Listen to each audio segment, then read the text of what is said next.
Bintang Pewarta bersama Pewarta Nusantara mengungkap dunia maya mengenai gonjang-ganjing politik alam gaib.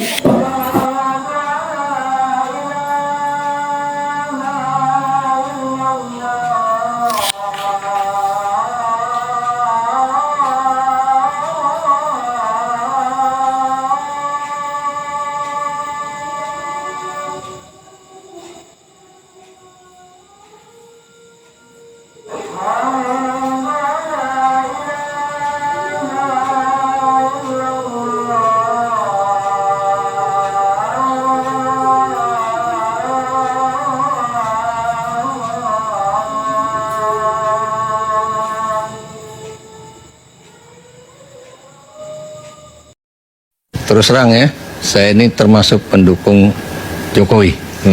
Saya juga menjadi duta besar tahun 2017 itu juga diangkat oleh Presiden Jokowi. Ya. Namun saya sangat kecewa. Saya sangat kecewa, saya juga sedih ya. Mengapa kok seorang presiden yang diagung-agungkan oleh rakyat ya, dan juga dipuja oleh pendukungnya ya, termasuk saya ya, dan juga dianggap sebagai sosok presiden yang ideal ya, akhirnya terperosok ke dalam politik dinasti. Ini yang menjadi suatu kesedihan saya ya.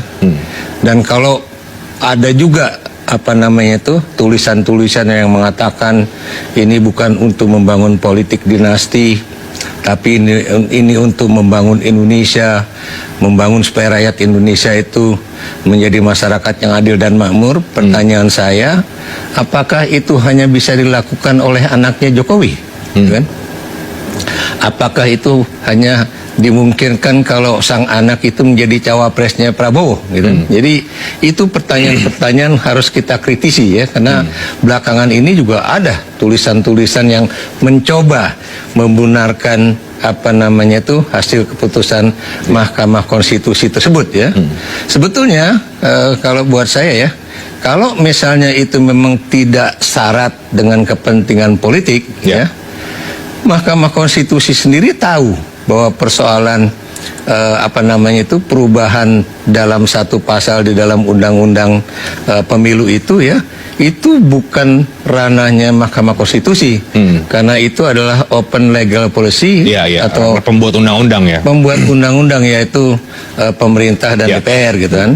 Dan kemudian itu satu ya. Kedua, kalau memang itu ranahnya Mahkamah Konstitusi, kenapa juga kemudian soal penurunan usia itu nggak diterima, kemudian juga kok yang mengajukan mahasiswa kok diterima gitu kan.